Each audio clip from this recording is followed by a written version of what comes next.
నమస్తే, welcome to face. నేను బ్రహ్మనాయుడు. ప్రస్తుతం అంతా ఉన్నారు త్రిపుర నుంచి చిట్టిబాబు గారు, వారితో మాట్లాడదాం. నమస్తే చిట్టిబాబు గారు, బాగున్నారా? Always all right.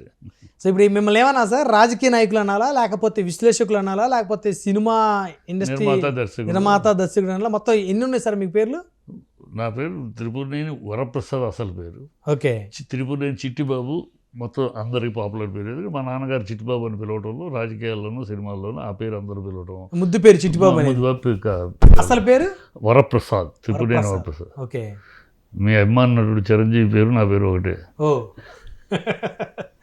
సో అయితే ఇప్పుడు చిట్టిబాబు గారికి చాలా వేషాలు ఉన్నాయి సినిమా ఇండస్ట్రీలో, రాజకీయాల్లో. రాజకీయ నాయకుడిగా ఉన్నారు, రాజకీయ విశ్లేషకుడిగా ఉన్నారు, రెండు నిర్మాతగా, డైరెక్టర్గా, నటుడిగా, మూడు. సో ఇంకెన్ని రంగాల్లో ఉన్నారు సార్ మీరు? ఇంకా ఈ రంగాలు నడుస్తున్నాయి. ఇక కాకపోతే నేను నా కంపెనీ ఒకటి ఉంది, హైదరాబాద్ సైన్స్ సొసైటీ అని, ఒక R&D రీసెర్చ్ అండ్ డెవలప్మెంట్ వాళ్ళు. దాని తరపునే నేను ఆ రోజు వెళ్ళింది కూడా కాశ్మీర్, మీ ఫోటోలు కూడా పంపించాను. బార్డర్కి వెళ్ళాను. సో అది రీసెర్చ్ అండ్ డెవలప్మెంట్. దాంట్లో నేను one of the major portion, అంటే క్రియేటివ్ డైరెక్టర్గా అనమాట. సైన్స్ మీద. సో అదొక విభాగం. సో ఇప్పుడు మిమ్మల్ని కొన్ని కఠినమైన ప్రశ్నలు అడుగుతాను, సో మీరేం ఫీల్ అవ్వనంటే అడుగుతాను. ఏం ఫీల్ అవ్వనంటే, నిజమైన ప్రశ్నలకి నువ్వు ఎంత ఘాటైన ప్రశ్నలకి ధీటైన సమాధానం చెప్తాను. అంటే ప్రజలు కూడా కొన్ని మీ దగ్గర నుంచి తెలుసుకోవాలి అనుకుంటారు, అనుమానాలు ఉంటాయి అనేక మంది. సరే, ఇప్పుడు మీరు మామూలుగా చర్చా వేదికలో పాల్గొంటారు కదా, రాజకీయ పార్టీ వేదికలు, అదేవిధంగా సినిమా ఇండస్ట్రీకి సంబంధించినటువంటి చర్చల్లో. సరే, అసలు ఏంటి మీ అజెండా ఏంటి? మీరు ఎవరికి సపోర్టు? నేను ఎవరికి సపోర్ట్, నిజానికి సపోర్ట్, అబద్ధానికి వ్యతిరేకం. నిజమంటే ఏ విషయమైనా సరే, అది ఎదుటోళ్ళు ఎంతటోళ్ళైనా, ఆదిరుద్ర బ్రహ్మాదులైనా సరే, తప్పు అంటే సూటిగా తప్పు అని చెప్తారు. వాళ్ళు ఏమనుకో, పెద్దోళ్ళు కదా, వాళ్ళు వీళ్ళు కదా, వాళ్ళు పొజిషన్లో ఉన్నారు కదా, కనుక వాళ్ళని మనం ఏమనుకుంటారో లేదు. నాకు నేర్పలా, మా నాన్నగారు అది నేర్పలా. నిజంగా చెప్పాలి అంతే.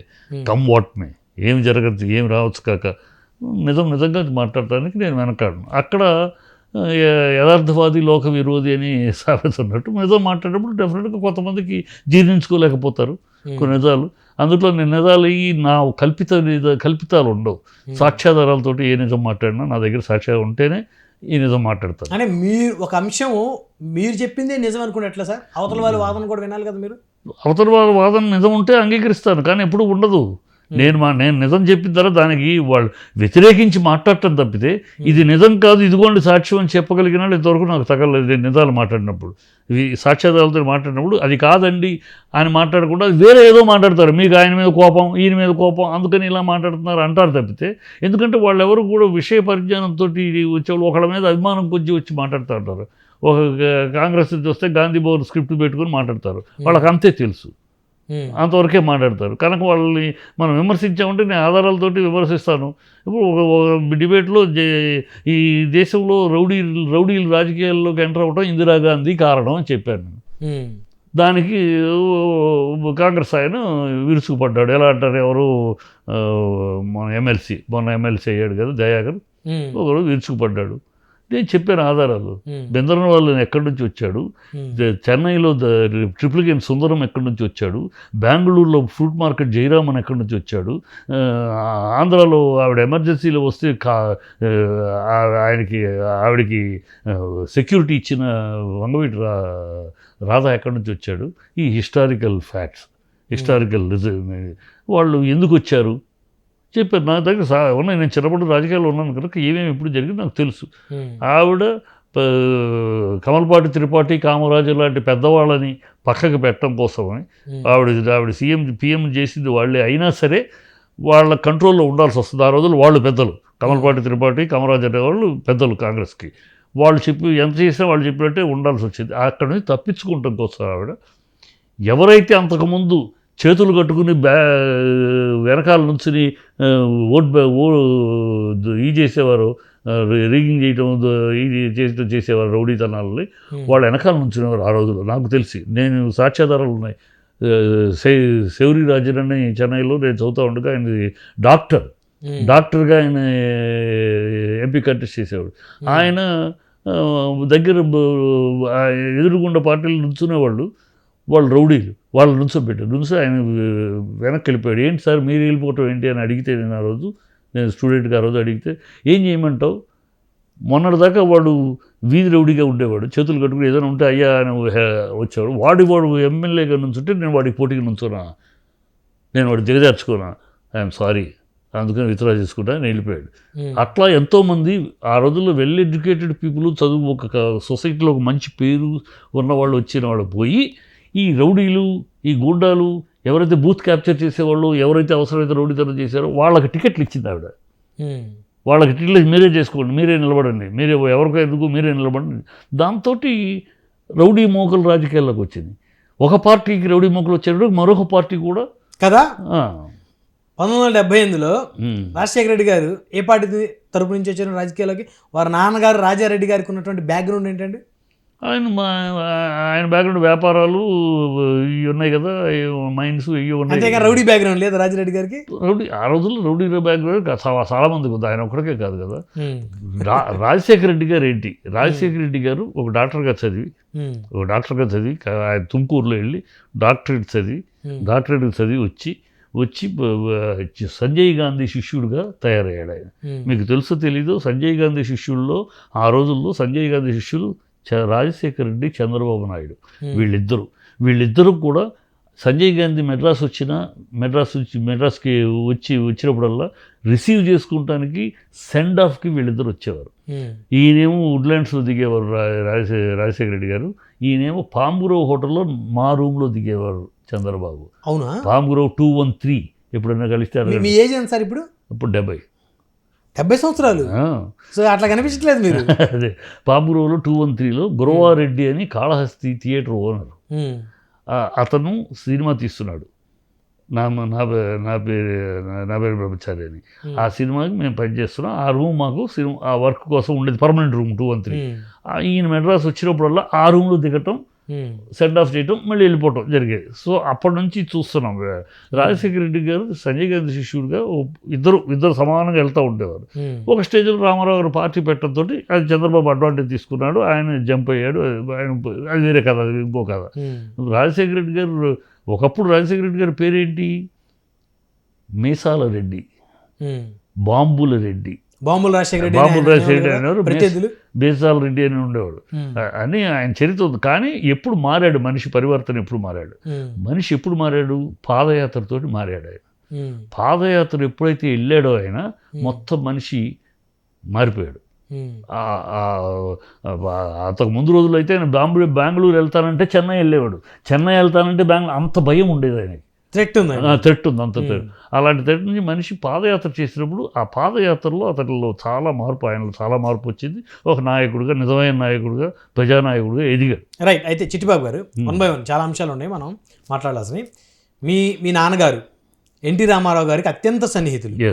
మీరు ఎన్టీ రామారావు గారిని పెదనాన్నగారు అని పిలిచేవాళ్ళు. అవును. మీరు ఎన్టీ రామారావు గారి సామాజిక వర్గమే మీరు. ఉమ్మడి కృష్ణా జిల్లాలో మీ నాన్నగారికి ఒక మంచి పేరు ప్రఖ్యాతులు ఉన్నాయి. అలాంటి మీరు ఎందుకు పదే ఈ మధ్యకాలంలో తెలుగుదేశం పార్టీని టార్గెట్ చేస్తున్నారు? చంద్రబాబు నాయుడు గారు అంటే ఎందుకు సార్ మీకు అంత ద్వేషం? నేను చంద్రబాబు అంటే ఎందుకు ద్వేషం? ఇప్పుడు తెలుగుదేశం, నేను అదే సామాజిక వర్గం కనుక వాళ్ళని సమర్థించాలనే మూర్ఖపు, నాకు కులాభిమానం ఉందే కానీ కుల గజ్జి లేదు. కులాన్ని అభిమానించడానికి కుల అహంకారం లేదు. నేను కులాన్ని అభిమానిస్తాను, నా కులాన్ని డెఫినెట్గా నేను అభిమానిస్తాను. బట్ కుల అభిమానం వేరు, కుల అహంకారం వేరు, కుల గజ్జి వేరు. నాకు అవి రెండు లేవు, కులాభిమానం ఉంది. ఇక్కడ నా కులమైనా ఇంకొకడైనా చేసిన తప్పు చేసిన దానికి, ఎందుకంటే నేను ఆఖరి రోజుల్లో, నాకు అంతకుముందు మామూలుగా తెలిసిన విషయం కన్నా ఆఖరి రోజుల్లో మా నాన్నగారితో రామారావు గారు పుస్తకం రాయించారు. జామాత దశమగ్రహం రాసింది మా నాన్నగారే. ఆయనతో దగ్గర కూర్చొని రాయించారు. ఆయన చెప్పటం, ఆయన జరిగినవన్నీ, ఆయన కడుపులో ఉన్న బాధ అంతా చెప్పడం, దాన్ని నాన్నగారు రాయటం జరిగింది. ఆ సందర్భంలో నాన్నగారితో పాటు నేను చాలాసార్లు వెళ్ళాను ఆయన దగ్గరికి. ఆ మహానుభావుడు అలా అంటే చిన్నప్పుడు అసిస్టెంట్గా ఆయన దగ్గర కూర్చొని పనిచేసుకుని ఆయన మాట్లాడే తీవి, దర్పము, ఈ గాంభీర్యము అలా చూసిన నేను ఆయన వికలమైపోయి ఆయన మాట్లాడుతున్న బాధను వెళ్ళగక్కుతూ ఉంటే విన్నాను, చెవులారా విన్నాను. ఆ మొహంలో, ఆయన ఆ మహానుభావుడి మొహంలో కారణజన్ముడు. రామారావు ఖచ్చితంగా కారణజన్ముడు. ఉమ్. ఆయన మొహంలో అలాంటి వికారమైన చూసి అనేక విషయాలు ఆయన నోటి ద్వారా విన్నాను. ఎవరో చెప్పింది వింటే వేరు, ఆయన నోటి ద్వారా అనేక ద్రోహాలు విన్నాను. ఆయన జరిగిన ద్రోహాలు ఏంటి, ఆయన జరిగిన బాధలు ఏంటి విన్నాను. ఆ రోజు ఇంతటి ద్రోహం చేస్తారా ఒక మనిషికి?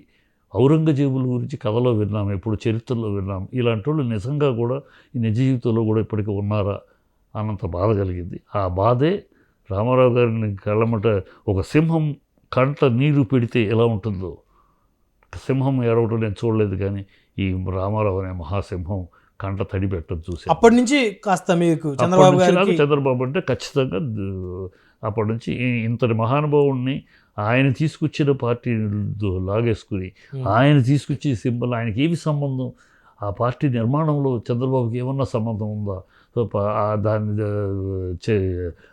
జెండా రూపుకల్పనలో ఏమన్నా ఏమీ సంబంధం లేదు, వచ్చేసి ఆయన్ని అక్షోభకు గురి చేసి తీసుకెళ్ళి ఆ కోపం నాకు అది ఒక మానవత్వంగా ఆ మహనీయుడికి ద్రోహం జరిగింది, ఆ మహనీయుడికి కంట తడి పెట్టించారు. అంటే ఇవన్నీ అయిపోయినాయి కదా సార్, పాస్ట్ అయిపోతే మర్చిపోరా అవన్నీ మీరు? ఎలా మర్చిపోతామా? చాలా మంది మర్చిపోయి చంద్రబాబు గారితో కలిసిపోయారు కదా. అవసరాల కోసం మర్చిపోదు, నేను అవసరాల కోసం మర్చిపోను. నేను అదే మర్చిపోయి నేను చంద్రబాబు దగ్గరికి వెళ్ళుంటే నాకు ఆయనకి అప్పటి నుంచి ఉన్న పరిచయం నేను రెఫర్ చేసుకుని మళ్ళీ చేసుకుంటే నేను మంచి పొజిషన్లోకి వెళ్ళేవాడిని, ఖచ్చితంగా ఎమ్మెల్యే ఏదైనా అయ్యేవాడు. బట్ ఆ పెద్ద ఆయన నా కళ్ళ ముందు ఆ కంటెంబట, ఆయన కంటెంబట, ఆ రూపం, ఆ ఫేస్లో ఆయన వెళ్ళగక్కున్నాడు, ఆ బాధను వెళ్ళగొట్టుకున్నా ఆయన చెప్పు వింటున్నప్పుడు ఆ బాధ అది పోదు, గుండెలో ఉండిపోయిన బాధ అది పోదు. ఆయన ఎందుకంటే ఒక నటుడుగా కాదు, ఆరాధించాం మేమందరం. నేను చిన్నప్పుడు ఆయన ఒళ్ళో కూర్చున్న రోజులు ఉన్నాయి. మీరు ఆయన ఒళ్ళో షూటింగ్లో మా నాన్నగారిలో ఒళ్ళో కూర్చొని ఏం బ్రదర్ అని కూర్చోబెట్టుకుని అలా ఆ సందర్భాలు ఉన్నాయి. అంత ఆయన ఎంతటి మనిషి, ఎంతటి డిసిప్లైన్ మనిషి, ఏమైనా అవలక్షణాలు ఉండొచ్చు, అది వేరే విషయం, ఏదైనా ఒకటి అలా ఉండొచ్చేమో అవి, కానీ ప్రతి దాంట్లోనూ ఒక పద్ధతి గల మనిషి ఆయన. ప్రజల కోసం వచ్చినప్పుడు ఏం చేశాడు ఆయన?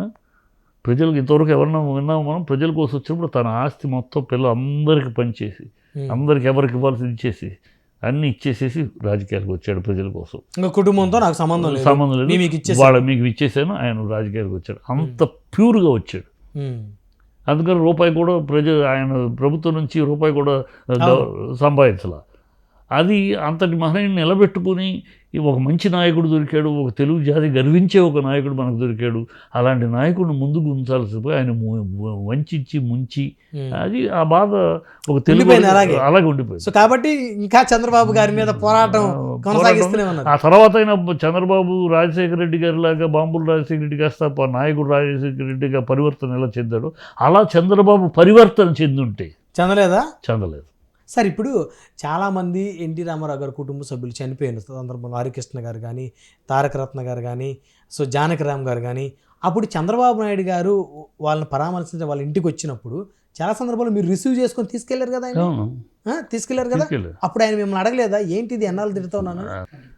అలా కలిసినప్పుడు నేను కృష్ణరాజు గారు చనిపోయినప్పుడు కూడా వచ్చాడు, నేను రిసీవ్ చేసుకున్నాను. చాలా సందర్భాల్లో కలుస్తూ ఉంటాం.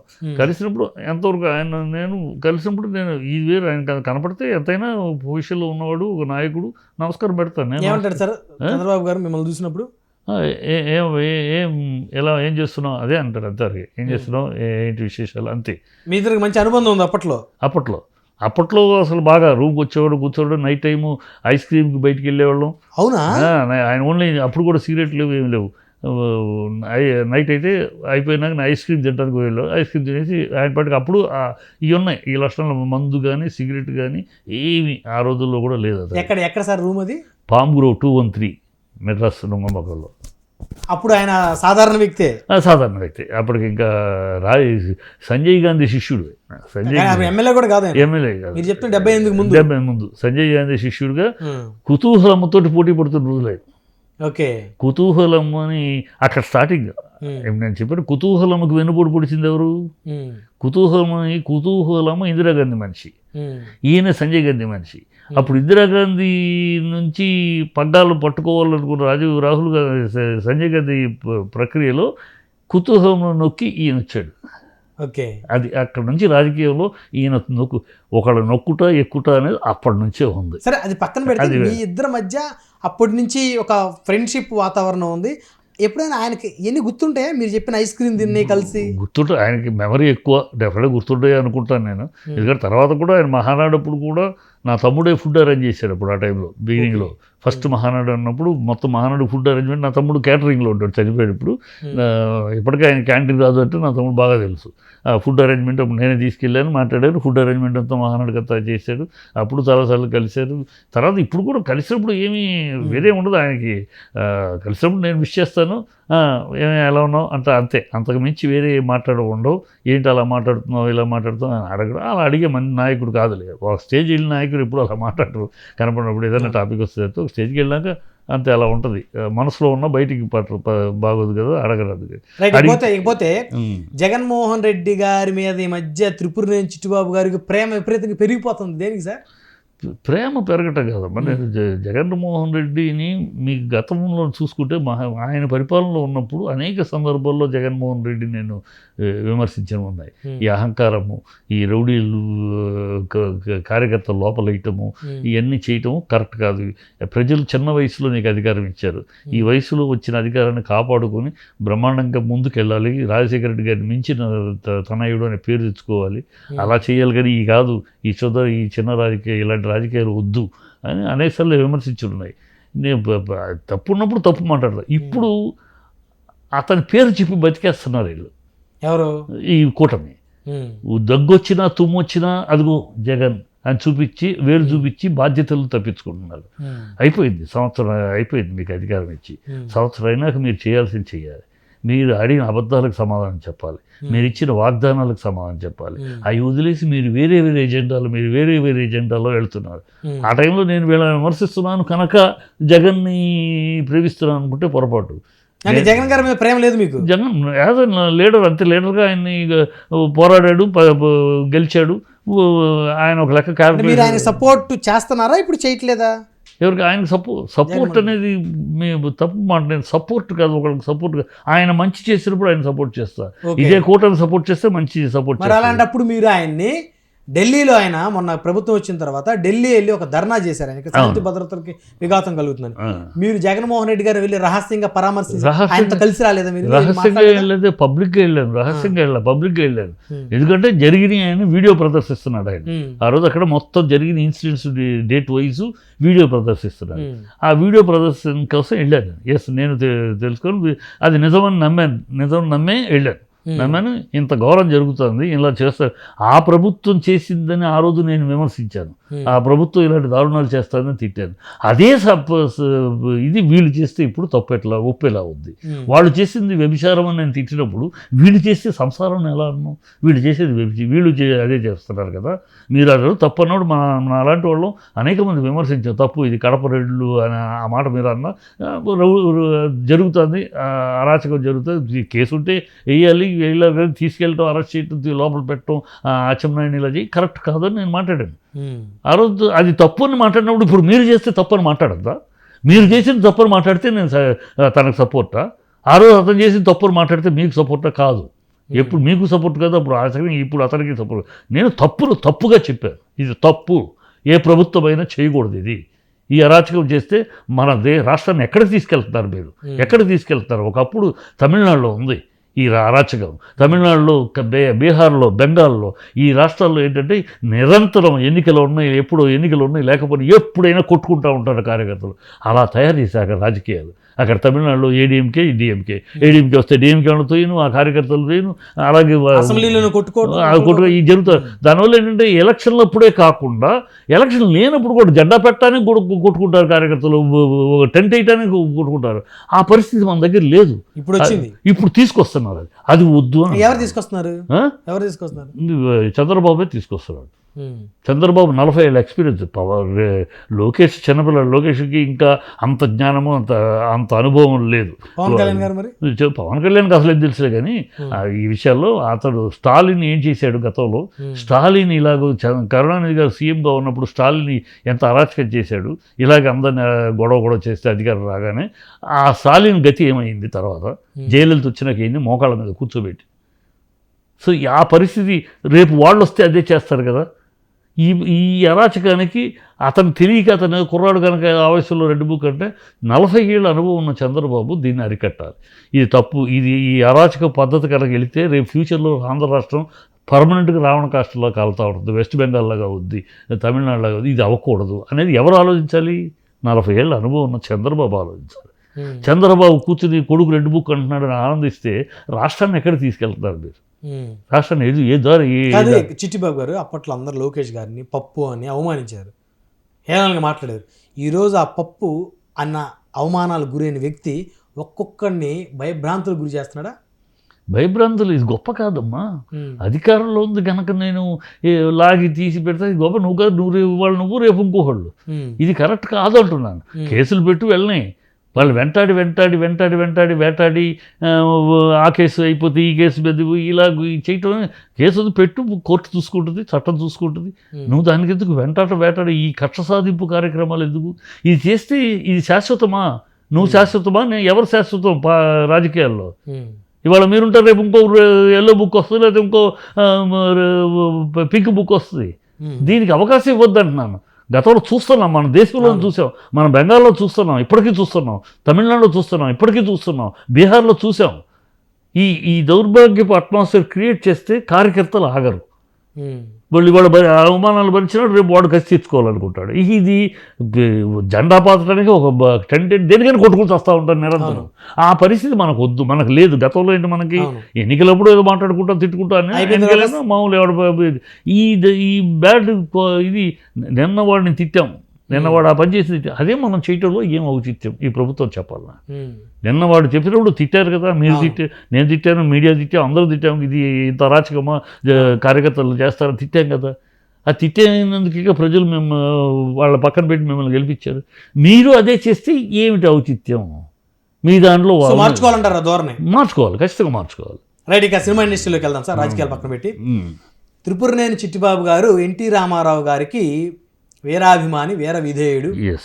సో ఆయన్ని పెదనాన్న అంటూ పెరిగాడు.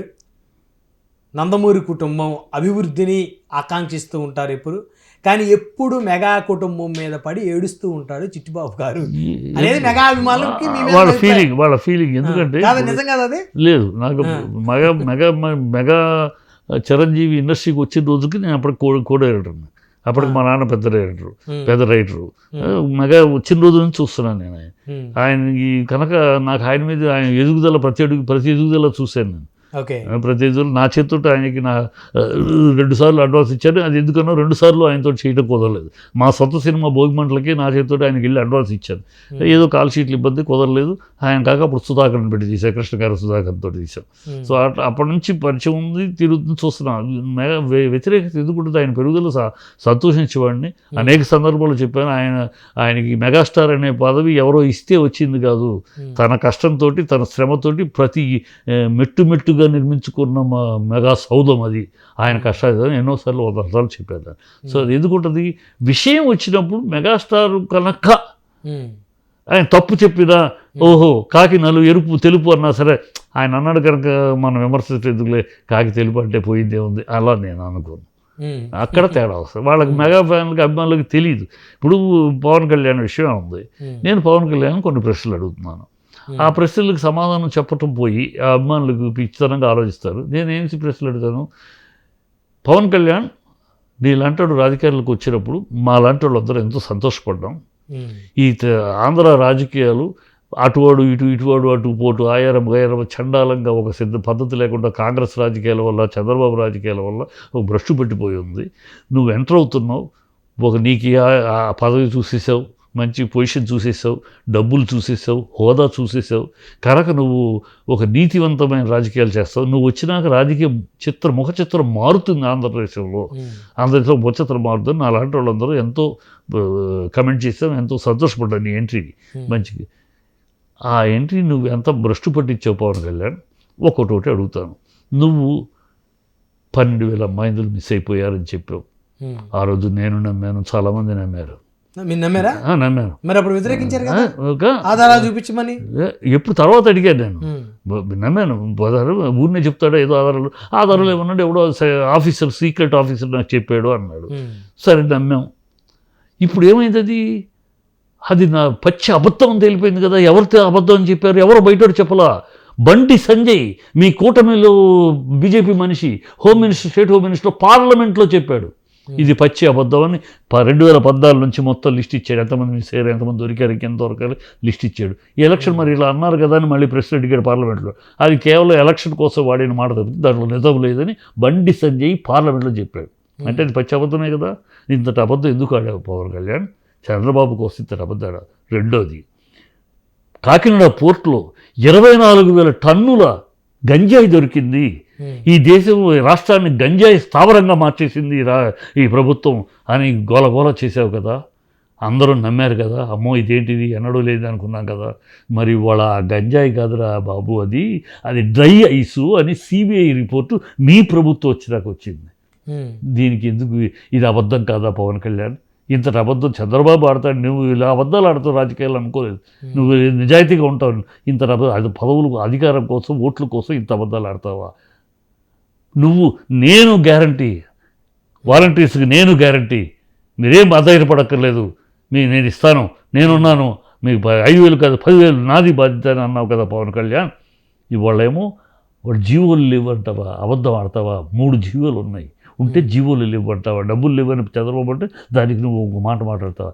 ప్రజలు చంద్రబాబుని నమ్మలా పవన్ కళ్యాణ్ నమ్మారు. చంద్రబాబు వాగ్దానాలు చేస్తాడు, అబద్ధాలు చెప్తాడని ఊరందరికీ తెలుసు. పసిబిడ్డ బాధాలకి తెలుసు చంద్రబాబు చెప్పింది చేయడు అనుభవం మీద. కానీ ఎందుకు నమ్మారంటే పక్కన నువ్వు ఉండబట్టి నమ్మారు. పవన్ కళ్యాణ్ ఉన్నాడు, నిలదీస్తాడు ఈ అబద్ధాలను. ఊరుకో. సంవత్సరమే కదా సార్ ప్రభుత్వం ఏర్పాటయ్యి. సంవత్సరమే ఏం చెప్తున్నారు? వాళ్ళు సృష్టించినటువంటి ఆ యొక్క దమనకాండని సరి చేసుకోవడానికి సరిపోతుంది. అది ఈ పిచ్చి మాటలు అంటారు. ఇప్పుడు నువ్వు ఏ మాట చెప్పి ప్రజలు నమ్మించారు? మీరు నమ్మారు, ఓట్లు వేసారు, సంతోషం, నమ్మారు, మీరు ఏదో చేస్తారు. ఈ నమ్మటం, వాగ్దానాలు, మీరు ఇస్తాన సంక్షేమ పథకాలు డిలేని గురించి కూడా నేను మాట్లాడట్లా. డిలే చేస్తున్నారు, ఓకే. మీరు ఆ రోజు ఆవేశంలో జనాలు భ్రమపెట్టడం 3 నెలల్లో చేసేస్తాం, 100 రోజుల్లో చేసేస్తాం, వచ్చిన మొదటి ఫైల్ ఇదేస్తాం, ఏం మాట్లాడే మాట్లాడతారు. కానీ మిగతా వాళ్ళు మాట్లాడిన దాన్ని నేను పట్టించుకోను. ఇది రాజకీయాలు అంతే, అలాగే ఉన్నాయి. పవన్ కళ్యాణ్ మాట్లాడటం నేను అంగీకరించను. నువ్వు మామూలు రాజకీయ నాయకులు చేస్తానులాగా వస్తే నువ్వు ఓకే, నువ్వు అలాంటి అని అనుకో. నువ్వు ఏదో చించేస్తావు, పొడి చేస్తావు. టైం ఇవ్వాలి కదా. ఏం టైం ఇవ్వాలి? 12 ఏళ్ళు టైం కావాలా? 12 ఏళ్ళు అయింది నువ్వు రాజకీయాలకు వచ్చి. నువ్వు 12 ఏళ్ళు రాజకీయం నడిపావు నాయన. 12 ఏళ్ళు నువ్వు వేసిన అడుగులేంటి? నాకు ఒకటి చెప్పు. 12 ఏళ్లలో ఇప్పటి వరకు 12 ఏళ్లలో ఈ పవన్ కళ్యాణ్ అనే నాయకుడు 12 ఏళ్ళలో చెప్పిన ఒక్క మాట నాకైతే ఒక్క మాట గుర్తులేదు, నువ్వు చెప్పు. నువ్వు ఒక్క మాటకి, అతను 12 ఏళ్ళు చెప్పిన మాటకి ఇప్పటిదాకా కట్టుబడి ఉన్నాడు అని ఒక్క మాట చెప్పి, ప్రశ్నిస్తాను అన్న మాట కాడ నుంచి ఇప్పటి మన మాట దాకా ఒక్క మాట, ఇదిగో అతను అన్న ఈ మాటకి కట్టుబడి ఉన్నాడు అంటే ఒక్కటి చెప్పమ్మా, నేను చెవు కోసుకుంటాను. ఒక్క మాట చెప్పు. ఇదే రాజకీయం పవన్ కళ్యాణ్? నువ్వు చేసే రాజకీయం ఇదా? ఎందుకని నువ్వు రాజకీయానికి వచ్చింది?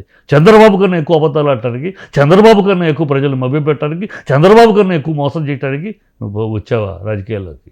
అందుకు రాజకీయాల్లోకి వచ్చావు. కానీ చిట్టిబాబు గారు, సరే అది పక్కన పెడదాం. పవన్ కళ్యాణ్ గారిలో మీకు ఎప్పుడు ఆయన దయాగుణం, సహాయం చేసేటువంటి మనస్తత్వం మీకు ఎప్పుడు కనిపించలేదు? ఎందుకు కనిపించలేదు? ఆయన అడగండి, ఆయన కలిసి అడగండి. అలయ్ బలయ్లో ఆయన మేము కలిసి కూర్చున్నాం, ఎన్ని మాట్లాడుకున్నాం. ఆయన అవన్నీ ఉన్నాయి.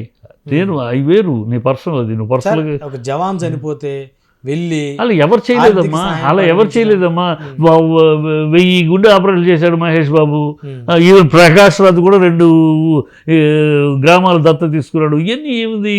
మీరు సంపాదించారు, మీకు భగవంతుడు ఆశీర్వాదం, మీకు డబ్బులు వచ్చినాయి, ఉన్నది హెల్ప్ చేస్తున్నారు. నువ్వు ఒక్కడవే కాదు కదా, నువ్వు అందరూ చేస్తారు. మీకు జగన్మోహన్ రెడ్డి కంటే బాగా ఇస్తాం కదా, మీకు జగన్మోహన్ రెడ్డి కంటే బాగా ఇస్తాం కదా.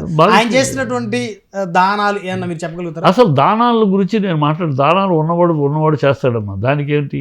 ఉన్నవాడు నీకు ఉండదు. 99% హీరోలో రజనీకాంత్ చేయట్లేదా? ఎవరు చేయట్లేదు, ఊరినే మనమే చేస్తున్నామని బుధాలు మనం ఎగరేసుకుంటే ఎట్లా? సంపాదించిన ప్రతోడు చేస్తున్నాడు. ఇప్పుడు టాటా ఆయన చేయాల, టాటా కోల్డ్ సంబంధించి ఎవరు చేయట్లా? సంపాదించిన వాడు చెయ్యకపోతే తప్పు చెప్పాలి కానీ చేయకపోతే ఇంత ప్రజల ఆశీర్వాదంతో ఇంత సంపాదించాడు, నలుగురు పెట్టచ్చు కదా అని అనాలి తప్పితే ఉన్నవాడు చేస్తే దాని స్పెషల్ ఏముంది, ఎంతోమంది చేస్తున్నారు. నువ్వు ఒకడు కాదు కదా, నువ్వు ఒక్క హీరో పవన్ ఇంతమంది ఎవరు చేయట్లేదు. మహేష్ బాబు ఏంటి, ప్రకాష్ రాజ్ ఏంటి, ఈవెన్ విష్ణు తెలుసా 32 గ్రామాలు మంచి విష్ణు మరి ఏంటి 32 గ్రామాలు తీసుకున్నాడు. పని జరుగుతుంది అక్కడ నిరంతరం. మొత్తం గ్రామం క్లీన్ మెయింటెనెన్స్ కానీ అన్ని రోడ్లు కానీ చేస్తున్నారు స్టెప్ బై స్టెప్. సో ఎవరు చెప్పుకోరు. నేను అనేది ఏంటంటే విషయం డబ్బు ఉన్నవాడు వాడు ఉన్నప్పుడు వాడు చేయలేకపోతే ప్రజల్లో కూడా అడుగుతారు. వాళ్ళ దగ్గరికి వెళ్తారు కదా. ఒక ఊరు ఉందనుకో, ఊళ్ళో డబ్బున్న మోతపరున్నారు, ఇదని సహాయకులు ఎవరి దగ్గరికి వెళ్తారు? ఆయన దగ్గరికి అందరికి వచ్చిన వాళ్ళు కదా ఇస్తారనుకో. మహానేత మహాదేవుడు మూపనారు గారిని అనేవారు. మూపనారు గారు తమిళనాడు కాంగ్రెస్. ఆయన ఊర్లో ఆయన ఇంటికి ఎవరు వెళ్ళి ఏమడిగినా, బియ్యం అడగని, పప్పు అడగని, డబ్బు అడగని, ఇంకోటి అడగని, ఏది అడిగినా సరే వచ్చి అడిగిన వాళ్ళకి లేదు అనకుండా చేసేవారు. అందుకని ఆయన ఆ ఊర్లో చనిపోయేదాకా మహారాజు ఆయన తర్వాత ఆయన కొడుకు కూడా అక్కడే గెలిచాడు. సో అట్లా ఉండదు. అది అది అది ప్రత్యేకంగా నువ్వు ఒక్కడివే చేసేది కాదు, అందరూ చేసేది. సరే చిట్టిబాబు గారు, సినిమా ఇండస్ట్రీకి సంబంధించి మాట్లాడదాం. సినిమా ఇండస్ట్రీకి పెద్ద చిరంజీవి గారు అని ఎవరన్నా అంటే వెంటనే ఎందుకు చిట్టిబాబు గారు ఒంటికల మీద వేస్తారు? పెద్ద అనేది వేరమ్మా. చిరంజీవి గారు పెద్ద అంటే అంగీకరించాలి, అందరూ అంగీకరించరు. నేను నిజం చెప్తాను, నేను నిజం చెప్తున్నాను. ఒక దాసరి గారితో అయిపోయింది పెద్దరికం. దాసరి గారు, రామానాయుడు గారు, ఎంఎస్ రెడ్డి గారు, అంతకుముందు డివిఎస్ రాజు గారు, వాళ్ళ స్థాయి వేరు. వాళ్ళ స్థాయి ఏంటి? వీళ్ళందరినీ మించిన ఒక పెద్దరికం స్థాయి. ఇండస్ట్రీలో వాళ్ళు పెద్దరికంగా నడుచుకుని ఏదైనా వస్తే తమ సొంత విషయమైనా సరే ఇండస్ట్రీ కోసం పక్కకు తప్పుకునే చేసిన సందర్భాలు అనేకం ఉన్నాయి. అది దాసరి గారు అవ్వచ్చు, తను నష్టపోయినా సరే. దాసరి గారు అనేక సందర్భాలు ఆయన నష్టపోయిన, రామానాయుడు గారి నుంచి సినిమా పోద్దన్నా కూడా రామానాయుడు గారి తప్పు అంటే నిలబడ్డాడు ఆయన. అట్లా అది పెద్దరికాలు, పెద్దరికాలు. ఎంఎస్ రెడ్డి గారు ఆయన సొంత డబ్బు పెట్టుకుని సెటిల్మెంట్ చేసేవాడు వచ్చి కూర్చుని. ఇవన్నీ మేము చూసే కళ్ళాల. పెద్దరికం అంటే అది వేరు. పెద్దరికం వేరు, వయసు పెద్ద కాదు. వయసు పెద్ద అందరికీ వస్తూ ఉంటుంది, వయసు పెద్ద కాదు. పెద్దరికం అంటే నలుగురిని సమానంగా తప్పు ఒప్పులు ఎవరిదైనా సరే, ఎవరు తప్పు మనవాడిదే తప్పు అయినా సరే తప్పు పట్టడమే. మనవాడు కనుక తప్పించడం అది కాదు. అది చిరంజీవి గారు ఎక్కడ చేశారా? చిరంజీవి గారు ఏం చేశారని కాదు, వాళ్ళకి ఆ చరిత్ర లేదు. అంటే చిరంజీవికైనా బాలకృష్ణకైనా ఆ పెద్దరికపు చరిత్ర లేవు. వాళ్ళు బాలయ్య చిరంజీవి ఒకటే రేంజి. ఎవరు పెద్ద దీంట్లో, ఎవరు పెద్దరికం అంటారు? అది ఇక్కడ పెద్దరికం. మోహన్ బాబు ఎందుకు పెద్దరికం అవుతాడు కదా? కాదు, ఎవరు చెప్పలేరు. ఎప్పుడైనా మోహన్ బాబు పెద్దరికం. నేను వీళ్ళందరూ బాలయ్య బాబు పెద్దరికం అనే అభిప్రాయం ఉంది కదా. బాలయ్య, చిరంజీవి, మోహన్ బాబు ముగ్గురు ఒకే స్టేజ్లో వచ్చిన వాళ్ళు. ఇంకా బాలయ్య సీనియర్ కొంచెం, మోహన్ బాబు నెక్స్ట్, చిరంజీవి నెక్స్ట్ ఇండస్ట్రీలో. ఆ తర్వాత వాళ్ళు స్టార్గా పెరగటం, ఆయన పెరిగాడు, ఈయన పెరిగాడు, ఈయన పెరిగాడు, ముగ్గురు వేరు. ఆ ముగ్గురు ఒక స్థాయిలో మనుషులు. సో ముగ్గురు ఎవరి మాట ఎవరు వినాలి? ఎవరు చెప్తే ఎవరు నోరు పూసుకోవాలి? ఎనరుగా అదే. అందుకని పెద్దరికం లేదన్న. అదే దాసరి గారు ఉన్నారు, ముగ్గురు వింటారు. ఈ ముగ్గురు కన్నా senior plus way of living ఉంటుంది, వే ఆఫ్ డీలింగ్ ఉంటుంది కదా. అలా పెద్దరికంగా డీల్ చేశారు. నెత్తిని వేసుకుని, భుజాన్ని వేసుకుని, ఇండస్ట్రీ సమస్య అనగానే భుజాన్ని వేసుకుని వాళ్ళకి డబ్బుతోటి, వాళ్ళ టీ కప్పు, వాళ్ళ టీ ఖర్చు, వాళ్ళ దీంతో వేసుకుని చేశారు వాళ్ళు. కనుక వాళ్ళ ఆ పెద్దరికం అనేది వాళ్ళకి ఆటోమేటిక్గా అవుతుంది. వీళ్ళు చేయలేదు, వీళ్ళకి అవకాశం వచ్చి రాలేదా? రాలేదు. సినిమా ఇండస్ట్రీ పెద్ద ఎవరు లేరు ఇప్పుడు నా దృష్టిలో. ఇప్పుడు యాజ్ ఇట్ ఈస్ ఎవరు పెద్ద అనే పెద్దరికం ఒకళ్ళు లేరు. కంబైన్డ్ గ్రూప్ అంతే.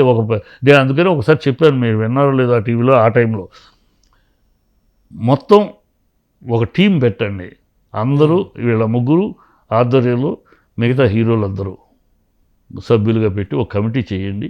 ఈ కమిటీ చెప్పిన మాట అందరూ వింటారు. ఖచ్చితంగా. ఆ ముగ్గురిని పెట్టండి పైన. అప్పుడు కృష్ణరాజు గారు కూడా బతుకున్నారు. నలుగురిని పెట్టండి. ఈ నలుగురు సీనియర్స్ని పెట్టండి. ఈ మిగతా వాళ్ళందరినీ మెంబర్స్గా పెట్టి ఒక కమిటీ వేయండి. ఏ విషయమైనా ఈ కమిటీ డిసైడ్ చేసి, ఈ కమిటీ డిసైడ్ కాదని ఎవడెవడు ఉంటాడు? ఓకే, ఒక కమిటీ ఏర్పాటు చేసి అందరితో కలిపి చెయ్యండి అని. అదే కుదరలేదు. ఇంకా అందరికీ ఎక్కడ కుదురుతుంది? అదే ఇక్కడ నువ్వంటే నువ్వు, నేనంటే నీ ఇంటికి నేను రావాలా, నా ఇంటికి నువ్వు రావాలా, నా ఇంటికి నీ ఇంటికి రావాలంటే నన్ను నువ్వు పిలవాలా, ఒకే స్టేజ్ కాబట్టి అది ఉంటుంది. ఒకే స్టేజ్ అన్నప్పుడు ఈగో ఫీలింగ్స్ ఉంటాయి వస్తాయి. నువ్వు చెప్పింది నేను వినాలా, నా చెప్పింది నువ్వు వినాలా, నువ్వేంటి నాకు చెప్పేది నువ్వు అనే ఉంటుంది. ఆ తేడా ఉంది. అది బయటికి చెప్పరు, కానీ నేను ఓపెన్గా చెప్తాను ఇది లేరు అని నేను చెప్తాను. అది చిరంజీవి గారిని తక్కువ చేయటము కాదు, అది అర్థం చేసుకుంటూ వాళ్ళ అంతే రైట్. ఇకపోతే హరిహర వీరమల్లు సినిమా గురించి కాస్త దాన్ని మీరు ఏదో ఈ మధ్యకాలం టార్గెట్ చేసి మాట్లాడినట్టు నాకైతే అనిపించింది. సినిమా కూడా పోస్ట్ పోన్ అయింది. ఇప్పుడు హ్యాపీగా ఉన్నారు మీరు? నేను హ్యాపీ. నాకెందుకు హ్యాపీ అమ్మా? నేను టార్గెట్ చేయలేదు, పొరపాటు. అదే చెప్తున్నాను, ఫ్యాన్స్ ఈ పవన్ కళ్యాణ్ ఫ్యాన్స్ ఇంకో పచ్చి మాట చెప్తే వాళ్ళ కోపం వచ్చేస్తారు. చెప్తాను, నేను రామారావు గారి ఫ్యాన్స్ కాడ నుంచి రామారావు గారు, నాగేశ్వరరావు, కృష్ణ గారు, శోభన్ బాబు, కృష్ణరాజు, చిరంజీవి, బాలకృష్ణ ఎంతమంది ఫ్యాన్స్ చూశానమ్మా. ఇంతమంది ఫ్యాన్స్లోనూ పవన్ కళ్యాణ్ ఫ్యాన్స్ ఒకటే rowdy gang. To be frank, వాళ్ళ బూతులు మాట్లాడటం కానీ ఏదైనా చేయటం కానీ వాళ్ళే అల్లరి అనేది. మిగతా ఫ్యాన్స్ అంటే మీరు అలా మాట్లాడితే ఈ వీడియో బయటకు వస్తే మీరు టార్గెట్ అవుతారు. పచ్చిగా చెప్పు, ఓపెన్గా చెప్పు, దాపరికం లేదు. ఖచ్చితంగా ఇంతమందిని ఫ్యాన్స్ చూశారు కదా. ఫ్యాన్స్ అంటే వాళ్ళ హీరోని అభిమానిస్తారు, హీరోని సమర్థించుకుంటారు. హీరో సినిమా 97 రోజు 98 రోజు తీసేస్తారంటే ఆ 3 రోజులు హోల్డ్ ఓవర్ రాకుండా టికెట్లు కొనుక్కుని నిలబెట్టుకునేవారు. ఆ రోజుల్లో అప్పుడు చిరంజీవి ఆ పొజిషన్ ఉండేది. వాళ్ళ సినిమాలు మేము కళ్ళారా చూసాం. కృష్ణ గారు, రామారావు గారి సినిమా, కృష్ణ గారి సినిమా, చిరంజీవి గారి సినిమా. ఆ ఫ్యాన్స్ అంటే వాళ్ళు ఫ్యాన్స్. ప్లస్ ఆయన బ్లడ్ బ్యాంక్ పెట్టాడు, బ్లడ్ దానం చేస్తారు, వాళ్ళు ఆయన కోసం చేస్తారు. ఇది ఫ్యాన్స్. అంతేగాని చిరంజీవి ఫ్యాన్స్ ఎగబడి ఇంకొకళ్ళని తిట్టటము, చిరంజీవి గారిని ఏదైనా తప్పు చెప్తే బూతులు మాట్లాడటం. అదే బాలకృష్ణ ఫ్యాన్స్ బూతులు మాట్లాడటం.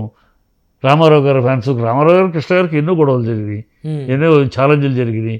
మేము అప్పుడు చూసాం. మరి అలా రెచ్చిపోతారు మాట్లాడు. కానీ ఈ బూతులు, ఈ చండాలాలు, ఇంట్లో ఆడవాళ్ళని ఆడవాళ్ళని తీసేయటం, ఎక్సెప్ట్ పవన్ కళ్యాణ్ ఫ్యాన్స్ ఇంకెవరో మాట్లాడరు. ఆ స్థాయి వీళ్ళు. అది ఎందుకనో తయారు. అది అంటే మీరు రౌడీ గ్యాంగ్ అని ఇందాక అన్నారు కదా. అవును, రౌడీతనంగా మాట్లాడతారు కదా. ఆయన ఆర్మీ అని ఎందుకు అనుకోవట్లేదు మీరు? ఆయన ఆర్మీ, పవన్ కళ్యాణ్ గారు ఆర్మీ అని ఎందుకు అనుకోవట్లేదు? ఆర్మీ అంటే జనసేన కనుక జనసేన అంటే ఆర్మీ కనుక జనసేన. సరే, ఆర్మీ అంటే ఆర్మీ. ఇప్పుడు ఆర్మీలు చాలామంది ప్రధానికి ఆర్మీ అని పెట్టుకుంటున్నారు, కానీ ఆర్మీ అనేది వేరు.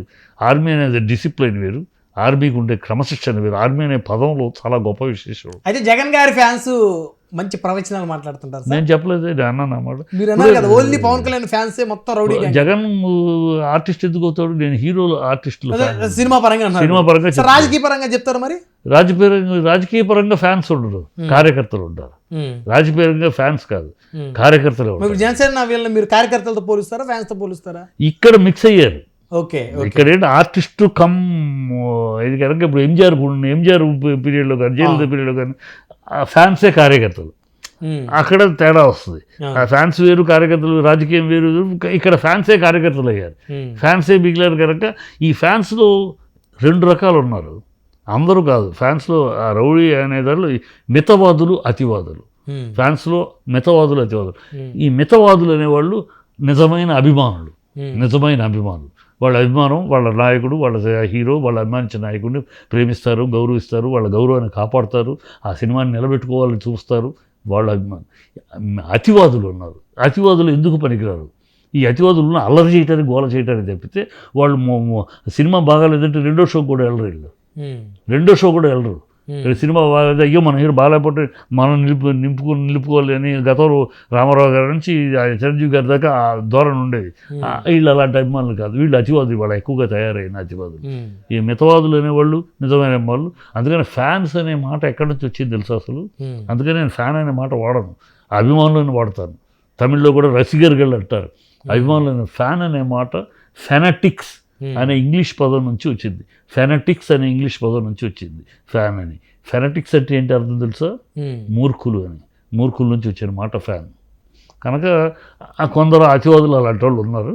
వాళ్ళు ఎక్కువగా ఉన్నది పవన్ ఫ్యాన్స్లో. అందుకని అంటున్నాను, మిగతా ఫ్యాన్స్లో ఇంత గలీజ్గా మాట్లాడటము, గలీజ్గా తిట్టడము, గలీజ్గా వన్ సైడ్ గుర్రానికి కళ్ళాలు కట్టినప్పుడు వాడికి ఏమి అదే మాట్లాడే దాంట్లో ఏముంది, ఆయన మాట్లాడుతున్నాడు దాంట్లో అది కరెక్ట్ కాదండి, ఇది తప్పు అని మనం వాదించడం వేరు. నేను మాట్లాడే డిబేట్లు కూడా చూస్తున్నారు, నేను మాట్లాడే మిగతా వాళ్ళు వచ్చినప్పుడు రాజకీయ వాళ్ళు వస్తున్నారు జనసేనలో, వాళ్ళు పాయింట్గా కరెక్ట్ రాజకీయ, ఈ ఫ్యాన్స్ వస్తారు కొన్నిసార్లు, ఫ్యాన్స్ వస్తారు, వాళ్ళకి అసలు ఏమీ తెలీదు. ఈ మాట అన్నామంటే దీంట్లో ఇది కాదండి మీరు ఇలా అంటున్నారు, నా దగ్గర నా పాయింట్ ఇది, ఆధారం ఇది, దీన్ని చెప్పండి అని అలా అడగా ఆర్గ్యుమెంట్ వేరు. ఈ బూతులు మాట్లాడేస్తారు, నువ్వెంత, నువ్వేంటి, నువ్వు వీళ్ళకి ఏం తెలుసు నేనెంతో నేనేంటో, వీళ్ళకి ఏం తెలుసు అని ఆ మాట నువ్వెంత నువ్వేంటో నేను చిరంజీవి గారు అన్నాను నన్ను, ఆయనేంటో నేనేంటో ఎప్పటి నుంచి ఏంటో తెలుసు, ఇప్పటికే కనపడ అలాగే ఉన్నావు చిట్టి, మొన్న ఒకసారి ఎప్పుడు కనపడినావు అలాగే ఉన్నావు చిట్టి, ఎప్పటి నుంచి ఇలాగే ఉన్నావు నువ్వు అని సరదాగా మాట్లాడుతుంది. వీళ్ళకి ఏం తెలుసు, ఏదో అంటే బ్లైండ్ ఫెనటిక్స్ అంతే మాట్లాడతారు. అందుకని అన్నాను నేను మిగతా వాళ్ళు మరి చూసాక మిగతా వాళ్ళు అందరు ఫ్యాన్స్ ట్రావెల్ చేసినవాడిని నేను, మా నాన్నగారు మహారాజా గారు అందరు ఫ్యాన్స్తో ట్రావెల్ చేసిన వాడిని, చూసిన వాడిని.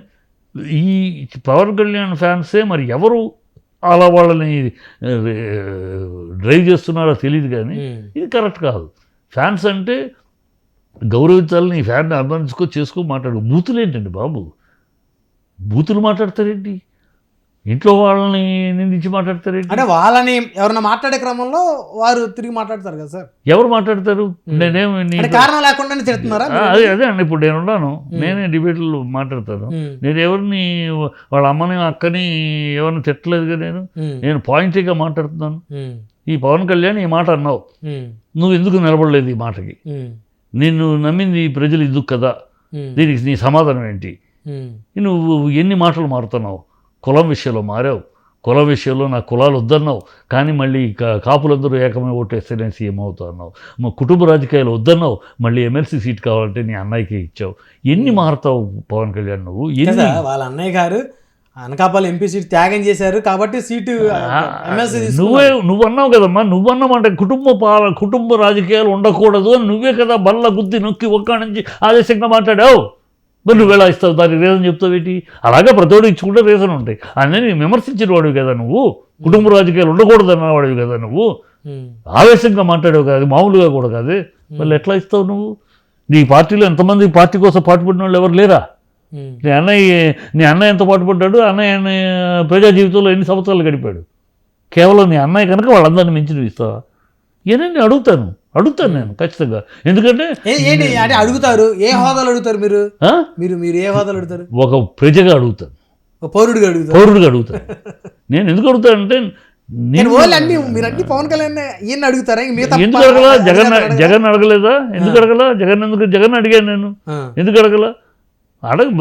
కాదు, జగన్ అడిగినప్పుడేమో వాళ్ళు ఇలా రియాక్ట్ అవ్వలా, ఓకే, ఇక్కడ అడిగితేనేమో రియాక్ట్ అవుతున్నారు. అడగకూడదు, వీళ్ళకి ఏంటంటే వీళ్ళు ఏమీ అనకూడదు, వీళ్ళని భజన చేయాలి, వీళ్ళని ఇదేమి అడగకూడదు, అది వీళ్ళ యాటిట్యూడ్.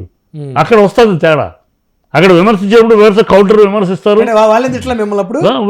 తిట్టారు, బూతులు తిట్లా వాడు. అప్పుడు కమ్మ కులం అని తిట్టారు. అప్పుడు వీళ్ళు కమ్మ సామాజిక వర్గం కదా, వాళ్ళ తరఫున మాట్లాడుతారు, తిట్టారు వాళ్ళు కులం అని, కులం పేరు మీద తిట్టారు. వీళ్ళేమో ఇంకో పేరు మీద తిట్టారు. ఇప్పుడు నిజం మాట్లాడితే భరించలేని పరిస్థితిలో ఉంటే మీరు ఎందుకు ప్రజా జీవితంలోకి? సో ఏదైనా స్పోర్టివ్గా తీసుకోవాలంటారు. అంతే, స్పోర్టివ్ కాదమ్మా, నిజాయితీగా తీసుకో. నేను ఎందుకు అడిగిన దాంట్లో తప్పు ఉందా? నువ్వు చెప్పిన మాట నిన్నే వేరే అడగట్లా, మీ కూటమి చెప్పిన మాటలనే అడుగుతున్నావు. వేరే కొత్తగా మేము పుట్టించుకుని మాట్లాడా, కూటమి చెప్పిన మాటలే ఎందుకు చేయట్లేదు, దీన్ని డైవర్ట్ చేయడానికి ఎందుకు చేస్తున్నారు? మీ ముగ్గురు ఎజెండాలు ఏంటి? మీ ముగ్గురు 3 ఎజెండాల్లో ఉన్నారు, అది నేను అడుగుతున్నా. 3 ఎజెండాలు. నీకు చంద్రబాబు నీ ఎజెండా ప్రస్తుతం ప్రజల జీవితం కాదు, ప్రజల ఎజెండా కాదు, ఏదో ఎట్లాగో మొత్తం తెమ్మిన ముందు అధికారంలోకి వచ్చేసాం. ఇప్పుడు నీ ఎజెండా నెక్స్ట్ ఎలక్షన్ నాటికి నువ్వు మళ్ళీ సీఎంగా ఉండలేవు, వయసు కానీ ఆరోగ్యం కానీ, కనుక నీ కొడుకుని సీఎం చేయాలి, అది నీ ఎజెండా. దానికోసం అహోరాత్రులు పావులు కదుపుతూ ఏం చేయాలో ఆలోచిస్తాను. నీకు అది ఎజెండా. పవన్ కళ్యాణ్ చంద్రబాబు దగ్గర ఉంటే ఇలాగే కంటిన్యూ అయితే చంద్రబాబు ఎప్పటికీ నన్ను సీఎం కానీ కూడా తన కొడుకు చేస్తాడు. అందుకని నేను చంద్రబాబుతో తెగతింపులు చేసుకుంటే మామూలుగా తెగతింపులు చేసుకుని ఇప్పుడు నాకు బ్యాడ్ నేమ్ వస్తుంది. చంద్రబాబు తిన్నాళ్ళ నుండి గబుకుని అంటారు. కనుక చంద్రబాబు నుంచి నైస్గా చంద్రబాబు మీద నింద వేసి వెళ్ళిపోవాలి. చంద్రబాబు నింద వేసి అందుకని నింద వేసి వెళ్ళిపోవాలి. వెళ్ళినాక ఎవరు కావాలి? ఇంకో అండ కావాలి. అందుకని కేంద్రం కావాలి కనుక సనాతనం కావాలి కనుక నిన్నటిదాకా నువ్వు మాట్లాడు నేను క్రిస్టియన్ అబ్బా, నా పెళ్ళాం క్రిస్టియన్ అబ్బా, నా పిల్లలు క్రిస్టియన్ అబ్బా, మా నాన్న నాకు జ్వరం వస్తే యేసుప్రభుని పూజించాడబ్బా, నా కొడుకు ఒళ్ళు బాగాలేకపోతే నేను మేరీ మాతకి ప్రేయర్ చేశానబ్బా, మా నాన్న దీంట్లో దీపారాధనలో సిగరెట్ అంటించుకున్నాడబ్బా, నేను క్రిస్టియన్ని అని మాట్లాడావు. ఇవాళ నువ్వు హిందువులు ఈ దేశంలో మత గొడవలకు కారణమని అన్నీ మాట్లాడింది పవన్ కళ్యాణ్. నేను ఇందులో నా సొంత కవిత్వ ఏదిలో అన్నీ ఆయన మాట్లాడి ఇవాళేమో సనాతనం అంటున్నావు. ఎందుకంటున్నావు? నీ ఎజెండా అది. అక్కడికి వెళ్ళిపోయి బీజేపీ సంకలో చేరిపోయి బీజేపీలో విలీనమైపోయి నువ్వు రేపు 2029 నాడు సీఎం క్యాండిడేట్గా బీజేపీ సీఎం. ఎందుకంటే ఇక్కడ సీఎం క్యాండిడేట్ అవ్వలేవు, ఇక్కడ ఉన్నాడు. ఈ సీఎం ఇస్తున్నాడు కనుక నువ్వు చంద్రబాబు విడిపోవటానికి కూడా ప్రజల్లో ఆమోదం దొరుకుద్ది. అవునా, చంద్రబాబు దగ్గర సీఎం అవ్వలేడు కదా, పవన్ కళ్యాణ్ ఎలా చేస్తాడు చంద్రబాబు? కనుక అసలు సీఎం అవకాశం వచ్చింది కనుక చంద్రబాబును వదిలేసి వచ్చాడు అని ప్రజల్లో ఆమోదం దొరుకుద్ది. కనుక ఆ ట్రాక్ నువ్వు వెళ్తున్నావు, పవన్ కళ్యాణ్ ట్రాక్ అది. బీజేపీ ఏంటి? బీజేపీకి సీఎం క్యాండిడేట్ లేరు. బీజేపీకి ఎలాగైనా తెలుగు రాష్ట్రాల వారికి పెద్ద లేదు, రాష్ట్రంలో పట్టుకోవాలి. తెలుగు రాష్ట్రాలు లేదు, ఎలాగైనా రాష్ట్రంలో ఒక రాష్ట్రాన్ని పట్టుకోవాలి. సౌత్లో కర్ణాటక ఒక లెవెల్కి పట్టుకున్నారు, మళ్ళీ ఇప్పుడు పోయినా మళ్ళీ రేపు ఉంది. సో కేరళలో లేదు, ఇక్కడ పట్టుకోవాలంటే వాళ్ళకి క్యాండిడేట్ లేరు. సో వాళ్ళు దూతున్నారు పవన్ కళ్యాణ్ని. నువ్వు శుభ్రంగా ఇటు వచ్చాయి, నువ్వు సీఎంగా, వాళ్ళ క్యాండిడేట్ లేడు. సీఎం క్యాండిడేట్ బీజేపీ చాలా ఆంధ్రాలో ఎవడో లేరు సీఎం అనే స్థాయి క్యాండిడేట్. నువ్వు వచ్చేసేయి, నువ్వు ఉంటే పైన మోడీ, ఇక్కడ నువ్వు డబుల్ ఇంజన్ సర్కార్ కింద నువ్వు ముఖ్యమంత్రిగా నేను క్యాండిడేట్గా ముందు తీసుకెళ్తాను. వాళ్ళు దూకుతున్నారు. ఇది ఎవరి ఎజెండాలో వీళ్ళు జరుగుతున్నారు, ఎవరి ఎజెండాలో వీళ్ళు ప్రయాణం చేస్తున్నారు తప్పితే ప్రజల ఎజెండా వదిలేశారు. ఇది నేను అడుగుతున్నాను. రైట్. చివరిగా ఒక అంశం చిట్టిబాబు గారు, Harihara Veeramallu cinema post phone అయింది. సో ఎందుకు పోస్ట్ పోన్ అయింది అంటారు? అసలు ఎవరు ఆ సినిమా మీద కుట్ర చేసింది? అదే ఆ కుట్ర అనే పదమే నేను దాన్నే ఖండిస్తేనే ఇలా కోపం వచ్చింది. కుట్ర అంటే ఎవరు చేశారు కుట్ర? మీటింగ్ ఏప్రిల్ 19 తారీఖు నాడు మీటింగ్ జరిగింది. 16 మీటింగ్ జరిగింది. ఎవరు మీటింగ్ అది? Distributors exhibitors meeting. ఇది గతంలో కూడా జరుగుతుంది. నెలకు ఒకసారి ఒక చోట రాజమండ్రి, ఒకసారి వైజాగ్, ఇలా కలుస్తూనే ఉన్నారు. ఇది ఎప్పటి నుంచో ఉన్న ప్రాబ్లం, ఈ ఇష్యూని సాల్వ్ చేయాలి. ఆ రోజు మీటింగ్ జరిగింది. మీటింగ్లో డిస్కషన్ చెప్తుంటే ఎవరో ఒక అతను లేచి మాటల్లో గౌకులేసి మనం అసలు థియేటర్లు క్లోజ్ చేస్తే ఈ సమస్య పరిష్కారం అని అన్నారు. ఆ అన్న వ్యక్తి ఎవరు? Satyanarayana, distributor exhibitor. అప్పుడు ఆయన డిస్ట్రిబ్యూటర్ ఎగ్జిబ్యూటర్గానే మాట్లాడాడు అక్కడ సత్యనారాయణ. రాజకీయ పార్టీతో రాజకీయ పార్టీ మనిషి అతడు, కానీ ఆ రోజు రాజకీయ మీటింగ్ కాదు, వ్యాపార పరంగా గబుక్కు మాట్లాడేశాడు. ఆ తర్వాత కానీ రిలీజ్ అవ్వలేదు. అది జనసేన నాయకుడు అతను. ఆ సత్యనారాయణ జనసేన నాయకుడు. సో జనసేన నాయకుడు మాట్లాడాడు అన్నమాట. దిల్ రాజు తమ్ముడు కూడా మాట్లాడాడు. దిల్ రాజు తమ్ముడు కూడా మాట్లాడాడు అనుకుందాం. ఇతను అన్నట్టు మాట్లాడితే ఖండించాలి కదా నువ్వు. సత్యనారాయణ జనసేన మనిషి, నువ్వు ఖండించాలి కదా. మన సినిమా రిలీజ్ అవుతుంది. ఆ టైంలో ఆయన దృష్టిలో అది లేదు. ఆయన దృష్టిలో ఓన్లీ డిస్ట్రిబ్యూటర్ ఆ ఎమోషన్ దాంతో మాట్లాడాడు. ఇది తక్కువ బయటికి లీక్ అయింది. లీక్ అయితే ఇది దుర్గేష్ అసలు విషయం తెలుసుకోకుండా ఒక మినిస్టర్ అయ్యి ఉండి ఆయన దుర్గేష్ ఏమాత్రం ఆలోచన లేకుండా బయటకు వచ్చేసి ఆయన సినిమాని ఆయన మొదలెట్టాడు. ఆయన సినిమాని ఆపటానికని నలుగురు అని ఆ నలుగురు చెప్పాలిగా. మినిస్టర్ అయినవాడు నువ్వు, నీ దగ్గర ప్రభుత్వం ఉంది, నీ దగ్గర ఆ నలుగురు చెప్తే పోయేది కదా. అంటే కేవలం అతను కెలికిన మాట ఇది. ఇది జరిగింది. మీటింగ్ మర్నాడు అయింది. ఇమీడియట్గా నెక్స్ట్ డేనే ప్రొడ్యూసర్ కౌన్సిల్ మేమందరం వెళ్ళాం. ప్రొడ్యూసర్ కౌన్సిల్ మీటింగ్ పెట్టారు. ఇది కుదరదు, ఇలా గతంలో కూడా మనం ఒకసారి ఇలాగ థియేటర్లు క్లోజ్ చేయాలని ఏం వర్కౌట్ అవ్వలేదు, ప్రయోజనం లేదు సార్. థియేటర్లు మూయటం వల్ల ఏ ప్రయోజనం లేదు. మనం ఒక కమిటీ చేద్దాం, 30వ తారీఖు ఒక కమిటీ వేసి మీటింగ్లో కూర్చుదాం. కమిటీ వేసి దాని ప్రకారం ఆ కమిటీతోటి విషయాలు పరిష్కారం చూద్దాం అన్నారు. ఆ కమిటీ 30వ తారీఖు మీటింగ్ ఎగ్జిక్యూటివ్ బాడీ మీటింగ్ వైజాగ్లో. ఆ రోజు చెప్పేశారు నెక్స్ట్ డేనే. అలాగే 30వ తారీఖు మన మీటింగ్ జరిగింది. ఒక కమిటీ వేశారు, అది జరుగుతుంది. దీన్ని ఆపాలని ఇక 4 సినిమాలు ఉన్నాయి. ఒకటి ఈ సినిమా కాదు. కానీ నేను అప్పుడే చెప్పా ఈ సినిమా 12 అని ఊరిని ఇప్పుడు వాదం కోసమని దుర్గేష్ ఏదో అనేసాడు కనుక దాన్ని సమర్థించుకోవటం కోసం మాట్లాడి ఈ సినిమా లేదు, 12 తారీఖు రిలీజ్ అవ్వదు. నాకు తెలిసిన ఇన్ఫర్మేషన్, దాంట్లో గ్రాఫిక్స్ చాలా పనులు ఉన్నాయి, అవ్వదు నాకు తెలుసు.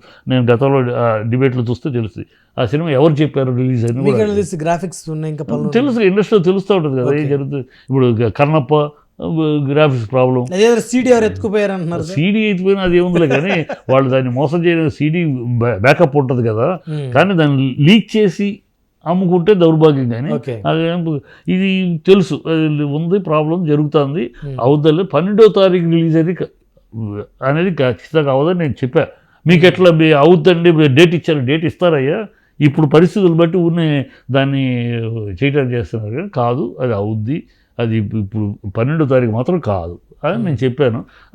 ఇప్పుడు తేలిద్ది నేను అన్నమాట కరెక్టే అని. 12వ తారీఖు అంటే అవదంటే అవ్వకూడదని కాదు, అక్కడ పరిస్థితి 12కి ఉన్న ఇప్పుడు టాపిక్ కోసం దుర్గేష్ ఏదో అనేసాడు కనుక ఇమీడియట్ 12వ తారీఖు రిలీజ్ దానికోసం ఆపేశారు అనే ఒక మాట కోసం తప్పితే అది నిజం కాదు అని చెప్పాను.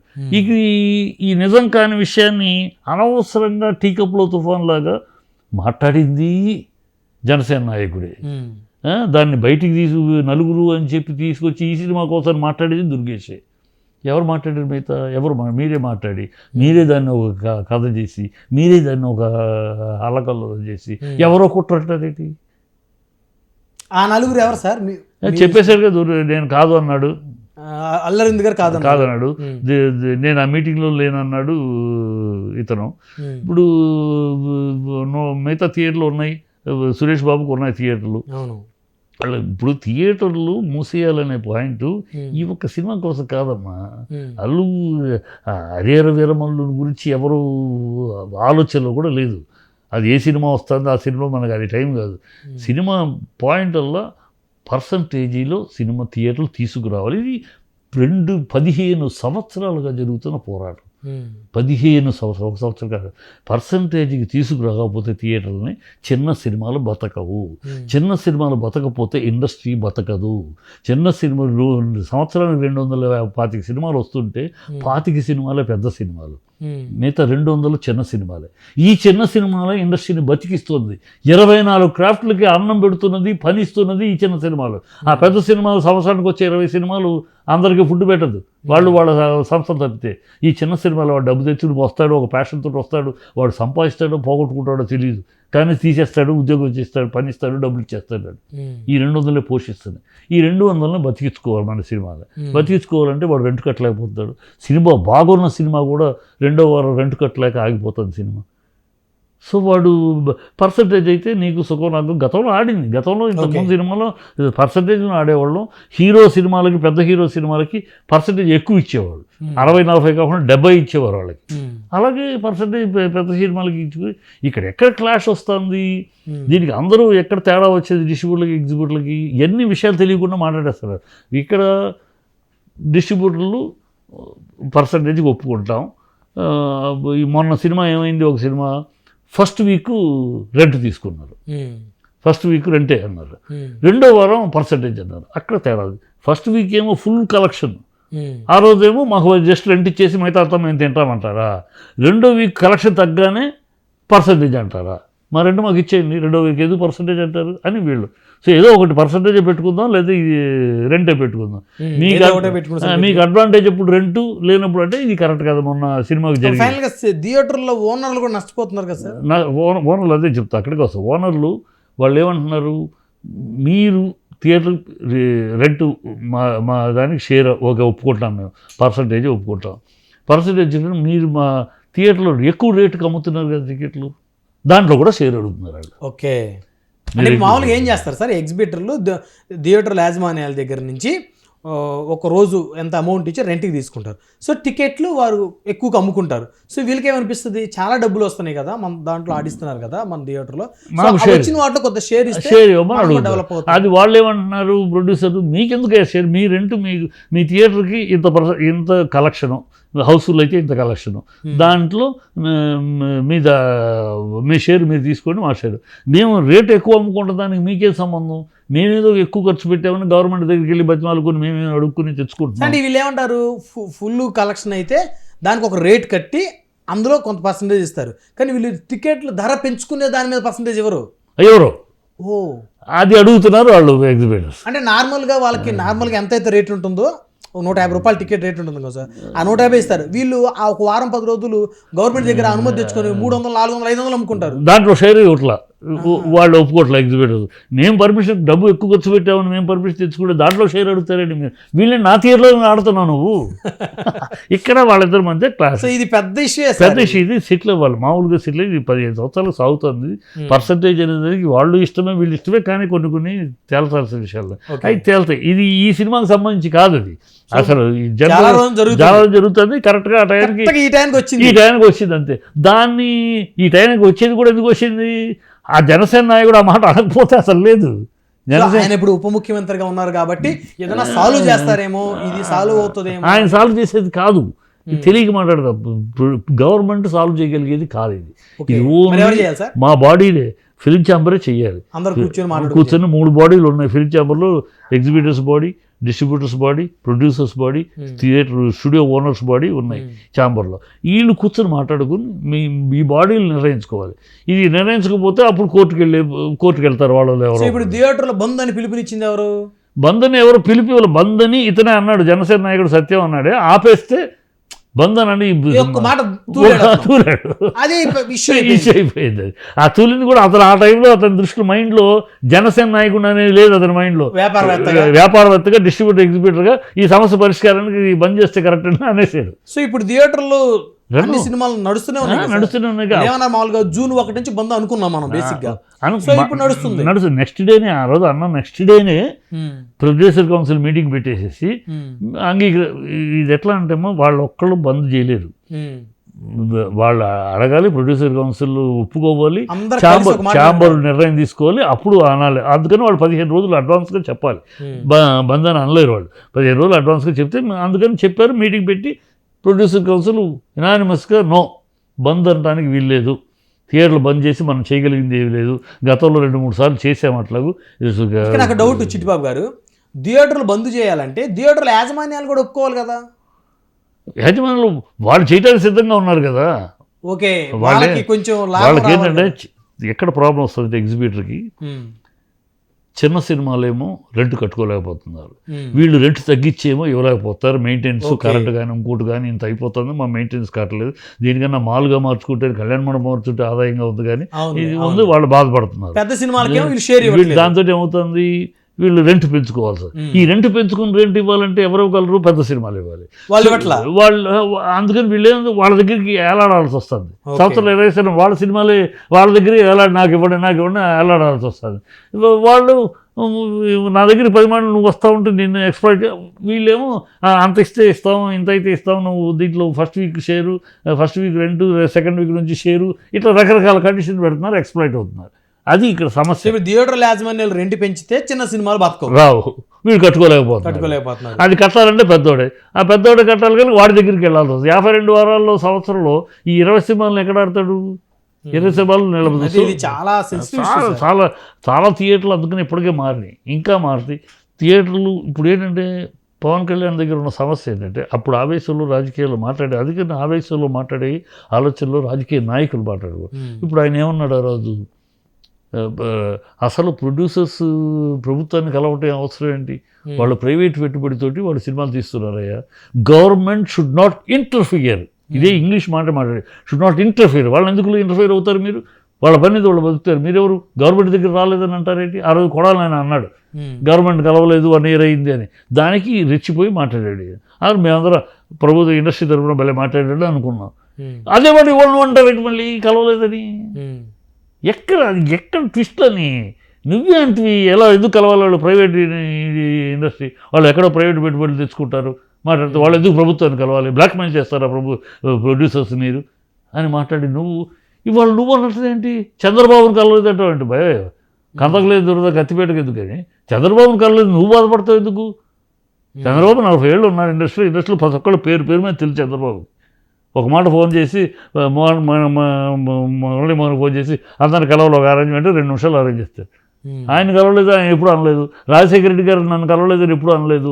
రామారావు గారు నన్ను కలవలేదని ఎప్పుడు అనలేదు. ఎవరు అనలేదు. ఈయన కొత్తగా కలవలేదని వాళ్ళన్నమాట. ఇది అన్నదల్లా జగన్ ప్రభుత్వంలో కొడాలి అని అన్నాడు.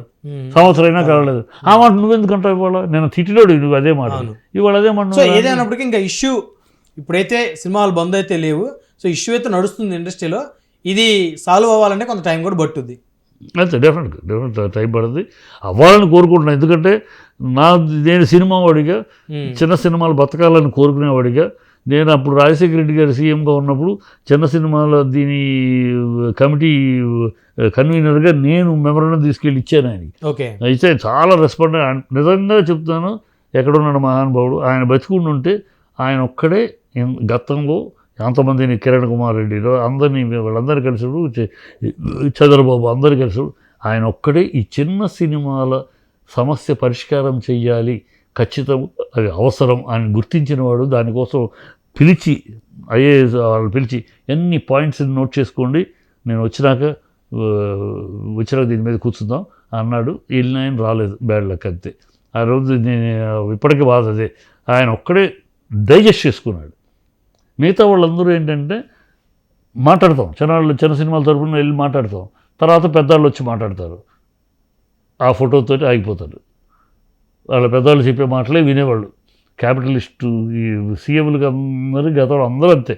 ఈ హీరోలు వెళ్ళి కలిసి ఆ పెద్ద పెద్ద ప్రొడ్యూసర్లు ఆ పేరున్న వాళ్ళు వెళ్ళి కలవగానే వాళ్ళు చెప్పింది సరిపోతుంది, చిన్నవాళ్ళు చెప్పిందంతా వీళ్ళు ఏదో చెప్పేస్తారు. పెద్దవాళ్ళు వెళ్ళిపోయి అదే ఉందండి, ఊరే ఎవడైనా గాలి సినిమాలు తీస్తూ ఉంటారు, ఎవడు వాడి చిన్న సినిమాలు ఏంటండి, అదే గాలి సినిమాలు, బూతు సినిమాలు బట్టి అన్నది చెప్పేస్తారు. ఆలోచించరు అట్లా. ఏదైనా చిట్టిబాబు గారు, మొత్తానికి సినిమా ఇండస్ట్రీ వివాదం కూడా పరిష్కారం అవ్వాలని కోరుకుందాం. ధన్యవాదాలు చిట్టిబాబు గారు.